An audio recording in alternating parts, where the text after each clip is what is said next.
A little notebook of interesting facts, quotes, things that make me feel inspired as a writer. This has been a joy. I should have been a pair of ragged claws scuttling across the floors of silent seas. Through me you go to the grief-racked city. Oh! That's so beautiful. Hello everyone and welcome back to another video. In today's video, I wanted to speak to you guys about the concept of the Commonplace Book and also try out this apparently quite well-known method of journaling. Now, I hadn't really heard of the Commonplace Book, or at least I thought I hadn't heard of the Commonplace Book. Apparently, these exist within the series of Unfortunate Events books, which I have on my shelf here, which I recently ordered, which I desperately need to reread because apparently Klaus Baudelaire keeps a Commonplace Book in that series. But this is something that I've seen pop up again and again in my recommendations, through my algorithms, and it got me really intrigued. I was sitting there and I was like, what is a Commonplace Book? And I started to research it and I found out that it was a really popular method of journaling and documenting one's thoughts and quotes and things like this, which has always really appealed to writers and artists and creatives. You guys are all very much aware by now that I love a writing challenge on this channel. I've tried out so many writing routines. I've tried out Virginia Woolf's journaling routine. I am constantly looking for ways that I can work on my writing craft, little techniques, fun things that I can do that are going to make the process of writing easier for me. So in this video, I'm going to give commonplacing a go. I'm going to try out this process of journaling for writers. The New York Times describes the Commonplace Book as like a diary without the risk of annoying yourself. In the Renaissance, readers started transcribing classical fragments in notebooks, bringing ancient writings into conversation with their own lives. So John Milton was a big figure for commonplacing. He lived in the 1600s. He of course wrote Paradise Lost, which is referenced a lot in Frankenstein, which we just read recently for the book club that I run. Sir Arthur Conan Doyle also used commonplace books, and he gave a commonplace book to the character Sherlock Holmes as well. It's another famous example. But this idea of a personal intellectual database fell out of style as printed material became more accessible to a broader audience. A commonplace book is at once a book form and a method of reading. Commonplacing was a system of using books by extracting, ordering, and recording particular phrases or passages in notebooks of their own, by isolating units that might later be useful in one or another discursive context. So plenty of famous people have kept commonplace notebooks. Even Donna Tartt, for example, looks at her regular writing notebook as similar to keeping an artist's sketchbook. I keep my notebooks very much in the sense of an artist's sketchbook. A hand, a face, a bottle, a glass, little things that don't fit together, a tree branch, just little bits and bobs. They're disjointed pieces in the sense that an artist's sketchbook is. You know, if you look through an artist's sketchbook, that you'll find fragments of this, fragments of that, and some of them will make their way into finished paintings and some of them won't. But my notebooks are exactly this way. And then of course Virginia Woolf, who is a famous, prolific journaler, says this of commonplacing: let us take down one of those old notebooks which we have all at one time or another had a passion for beginning.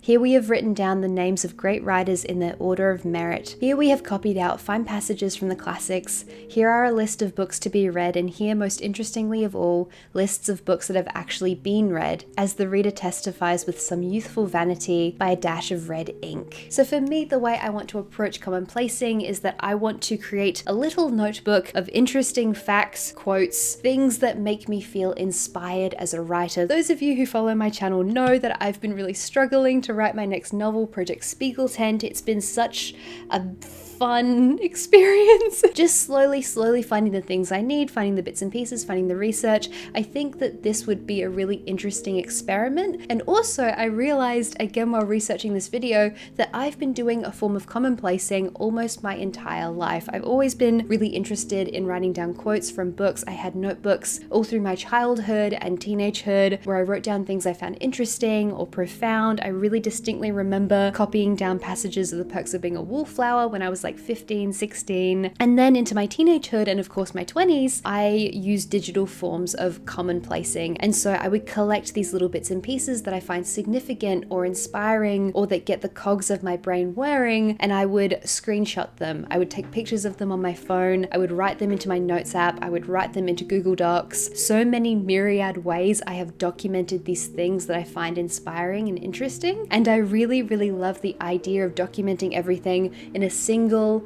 notebook, indexing it, going through the whole process of creating a space where I can go over these things I find interesting and basically just write them down and create a treasury of things that I love and which might later inform my work as a writer. And so in this video, I want to go get a notebook, go try and find a really lovely book that I can use as a commonplace book. I'm hoping to find something that has numbers in it. I can, if not, like write the numbers myself, obviously, but I just ideally would like to have it pre-numbered. So without further ado, let's head out, let's go have an excuse to buy a brand new notebook. You know, I love an excuse to buy a new notebook. It gives me, I have so many notebooks, but I feel like I do need one that has numbers in it. That'd be good. Also, ideally green would be nice. We'll go have a look. Let's go get a notebook. So I went on my merry way off to a store called Milligram, which is in Rundle Mall, to find a notebook. Now, of course, you don't need to go out and buy a fancy notebook if you want to make a commonplace book. You can use something you already have at home. You could even use your phone if you wanted to. But this book is something I'd like to keep and slowly add to in the coming years, and I really liked the idea of getting something with numbered pages and an index already in it. So I went through all of the notebooks that they had at this store. I found this really beautiful embroidered notebook with these flowers, but then I picked it up and I realized it was like $100 for a single notebook, and I was like, nope, not that one. But I ended up finding this Moleskine notebook, which is very fancy. I've never owned a Moleskine notebook, but I have stared at them longingly for many, many years, and Milligram were having a big sale on Moleskine this day, and I was like, you know what, maybe today's the day. So I got this beautiful notebook. It has a section on the left where I can write down quotes and a spot on the right where I can write down my thoughts about it. So I went home, got my new notebook, and I started thinking about what quotes I want to put into this book. One of the first ones that always comes to me as one of my favorite quotes of all time is from Sylvia Plath's The Bell Jar. I read this in high school. You know, there are so many books that I read in high school that just mean the earth to me, and The Bell Jar was one of them. And there's this quote about a fig tree that I love, and so many people love this quote. And it's where the character of Esther is a young woman, she's in college, and she's thinking about all of the many different paths her life could take, and she equates this to a fig tree.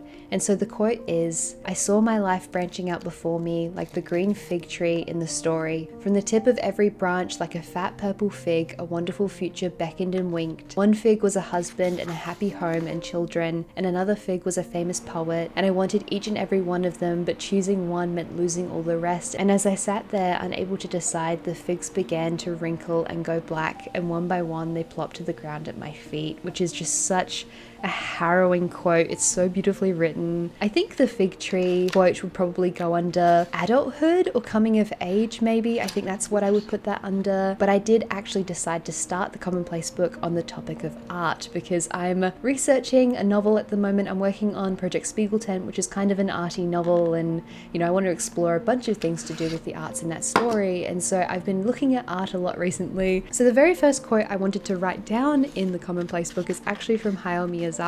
Now, part of what's so tough with this is that I have so many Hayao Miyazaki quotes from this one book specifically that I would love to include in my Commonplace book, but obviously I don't want to go nuts and just spend an entire notebook rewriting Hayao Miyazaki quotes, so I've just picked this one to begin with, and I'll probably put more in later. So this quote is about art and cynicism. Miyazaki's speaking about his experience of watching Hakujaren, which is Japan's first full-length animated film in color from 1958. So he speaks about the profound impact that seeing this film had on him when he was young. "At the time, I dreamed of becoming a manga artist, and I was trying to draw in the absurd style then popular.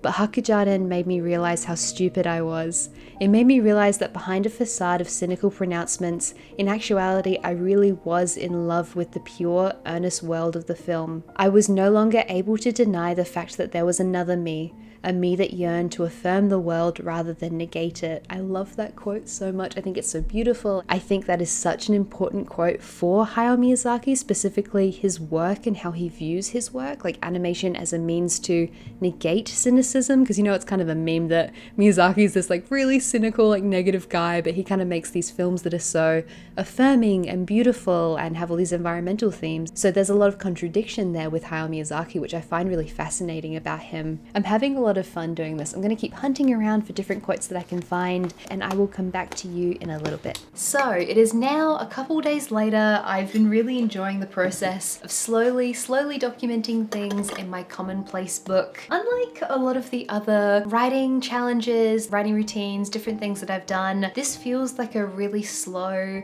and meditative and not too stringent project or journaling challenge. Like I remember I did the artist way, kind of failed a little bit at that one. Like it was just too much stuff to do every single day. Like I'm such a haphazard person with routines. I'm not consistent, but this kind of feels really low key and laid back, and I feel like it suits me better to just like write down these things when I feel inspired, when I feel excited. I do really like the choice to write mechanical pencil. I feel like it takes all the stress away of making mistakes. Slightly more difficult to read than pen, but also it reduces the stress for me, which I think is a lovely thing. So I'm happy with writing in pencil. Now I wanted to go on a bit of a hunt through my bookshelves. So let's jump up. Let's go find some quotes that we can write down and share in this Commonplace book. I think one of the things that's going to be hardest for me with this is taking my favorite pieces of media and only having like one or two quotes. So for example, I've already included one quote from this collection of Hayao Miyazaki's articles and essays, a selection of the ones that got put out between 1979 and 1996. There are so many in here that I love, that I think are really interesting or profound. Maybe for Hayao Miyazaki I should limit myself to like 2 or 3. I suppose it depends on how much that particular quote has impacted me. I think there's a quote from The Secret History I'd like to put in where Richard says that, you know, if he has a great hamasha, it is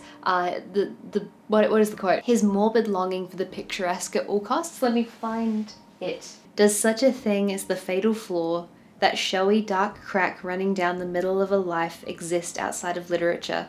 I used to think it didn't. Now I think it does. And I think that mine is this: a morbid longing for the picturesque at all costs. That one is going in the Commonplace book. I mean, I've got art as a very sweeping category, but art, aesthetics, picturesque things, I feel like they all fit together. So I feel like this can still go next to the first 2 quotes I already put in. Perks of being a wallflower. Here we go. So I love this book. So one of the quotes that just gets me from this book to this day is, we accept the love we think we deserve. And I reblogged that on Tumblr so many times. And there's a second quote in this book where Charlie is talking about his sister, where he says that she was, I'm paraphrasing, like she was a gentle kind of sad, the kind of sad that just takes time. And so I think about that quote a lot. It's so beautiful how we can pick up these little things and they just like mean so much to us. I think 2 quotes from that one. So we can put one under love, and we can also put one under maybe not grief, maybe sadness. So we've got art, love, and sadness so far. Oh, there's a quote from Dante's Inferno I really love we should put in. So on the gates of hell, there's this little passage that says, "Through me you go to the grief-racked city, through me to everlasting pain you go, through me you pass among the lost souls." And I have loved that quote since I first read The Love Song of J. Alfred Prufrock. That's also going in. Screw it. The Prufrock quote. I'm not even gonna bother going and getting the collection. The Prufrock quote that I'll probably put into my Commonplace book is going to be, "I should have been a pair of ragged claws scuttling across the floors of silent seas." And while we're on my favorite quotes of all time, Oscar Wilde, "Behind every exquisite thing that existed, there was something tragic." That can go in as well. That's from Dorian Gray. What else should we put in? Oh, okay. Ghost Empire by Richard Feidler. This is one of my favorite history books of all time. It's about the Byzantine Empire. A quote in here about the column of Constantine. If I'm remembering correctly, it's kind of this pillar in Istanbul which has existed since the Byzantine Empire, and it's this thing that was built that has just survived ever so many fires and invasions and like plagues. And this author wrote about the column of Constantine. The column is as old as the imperial city, unveiled the very same day as Constantine's new Rome was founded 17 centuries ago. If Constantinople has a birthplace, it is here at the base of this burnt tower, once among the city's most impressive monuments. Today it's a blackened ruin of its former self, like a tree trunk after a forest fire. So just the idea that this guy is still there you know, burned, cindered, but still standing. I find that really inspiring for some reason. I love that. I think that's a beautiful, beautiful story. The last one for today. There is a metaphor in this book that I've spoken about a few times before, and it's this metaphor about an eye, and it's one of the most beautiful and sad things I've ever read in my life. Where is it? You told me that the human eye is God's loneliest creation, how so much of the world passes through the pupil and still it holds nothing. The eye, alone in its socket, doesn't even know there's another one just like it, an inch away, just as hungry, as empty. Opening the front door to the first snowfall of my life, you whisper, look. Oh, that's so beautiful. I should probably just do a section of the Commonplace Book, which is literally just poetry. Probably my second favorite poem of all time after The Love Song of J. Alfred Prufrock is Mad Girl's Love Song by Sylvia Plath, and the final stanza reads, I should have loved a thunderbird instead. At least when spring comes, they roar back again. I shut my eyes and the world drops dead. I think I made you up inside my head. And I love that so very much. Oh, I missed one. Okay, I promise this is the last one. Where is the Anthropocene Reviewed? The whole conceit of the Anthropocene Reviewed is that John Green is writing reviews for different things in the Anthropocene, and the Anthropocene is like the age of humanity. It relates to humans and the world during the time in which humans are perceiving it. And so there's this essay in here on sunsets, which I think it's such a beautiful essay about cliche and vulnerability. And this one is quite long, so I think I'm probably going to paraphrase it for the sake of not taking up many pages in the Commonplace Book, because my writing is probably a bit too big. It can sometimes feel like loving the beauty that surrounds us is somehow disrespectful to the many horrors that also surround us. But mostly, I think I'm just scared that if I show the world my belly, it will devour me. And so I wear the armor of cynicism and hide behind the great walls of irony and only glimpse beauty with my back turned to it through the clawed glass. But I want to be earnest, even if it's embarrassing. The photographer Alex Soth has said, to me, the most beautiful thing is vulnerability. I would go a step further and argue that you cannot see the beauty which is enough unless you make yourself vulnerable to it. And so I try to turn myself toward that scattered light, belly out, and I tell myself, this doesn't look like a picture. And it doesn't look like a god, it is a sunset, and it is beautiful. And this whole thing you've been doing where nothing gets 5 stars because nothing is perfect, that's bullshit. So much is perfect, starting with this. I give sunsets 5 stars. Beautiful. So, how have I found the process of creating a Commonplace book so far? This has been a joy. This has felt very nostalgic to me. I remember, as I alluded to at the beginning of the video, being like 16, writing down quotes from novels that I loved, writing down little snippets of poetry. It was kind of this little literary scrapbook of things that I found really interesting and inspiring and beautiful. And so I've really loved the process of going through my favorite books and picking out 1 or 2 quotes from each of them. And so I think there's been something almost healing about slowing down and rereading passages. And I've spoken a lot about my philosophy on owning books. I want to buy books in a really slow, sustainable way. You know, I do still read a lot of books, but a lot of the books I read are ebooks, they're library books, they're not physical books that I own because I don't want to overconsume. I'm so happy to buy a lot of books. I clearly own quite a number of books, but I just want to build a library really mindfully and not overconsume. So this has honestly been really fun to kind of slow down, write down these quotes from these authors that I love, go over these books that I've like really enjoyed over the past God knows how many years. I think I'm gonna go through my shelves. Like, there's obviously books here that are some of my favorite books of all time, like These Dark Materials. This is the Susanna Clarke section. I know there would be quotes in here that would probably find their way into the Commonplace book. So I'm going to, over the course of the next few weeks and few months, slowly add to this. And maybe I'll check in and let you guys know how this goes. I hope you guys enjoyed this video. And before I go, I also wanted to say a massive thank you to everyone over on Patreon for supporting my channel. These videos wouldn't be possible without everyone over on Patreon. As a thank you to my patrons, I post a whole bunch of bonus content over there. We have our book club, we have a private Discord server, I post writing updates. There's so many lovely things over on Patreon. So if you want to support my work, please feel free to go and check that out. There's a link in the description down below. Take care everyone, and I will see you next time. Bye bye.